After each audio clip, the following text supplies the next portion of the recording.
City India news, महाराष्ट्रातील लोकप्रिय news channel.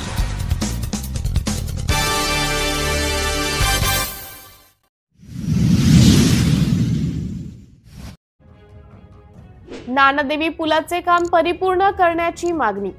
Mauda तालुक्यातील ताडसा बापदेव सर्कल मधील नानादेवी येथील नदीवरील पुलाचे काम त्वरित करण्याबाबत मौदा तालुका भाजपा नेते श्री नरेशजी मोटघरे यांच्या नेतृत्वात कामठी मौदा विधानसभा क्षेत्राचे आमदार तथा महसूल मंत्री चंद्रशेखरजी बावनकुळे यांना निवेदन देण्यात आले। मौदा बापदेव जिल्हा परिषद क्षेत्रातील मंजूर असलेली कामे त्वरित पूर्ण करण्यात यावी असंही निवेदनात मागणी करण्यात आलेली आहे। मंत्री महोदयांनी याबाबत संबंधित विभागांना सूचना करून सर्व काम पूर्ण करण्यासंबंधी सूचना केल्या। निवेदन देतेवेळी ताडसा बापदेव सर्कल मधील भाजप कार्यकर्ते उपस्थित होते।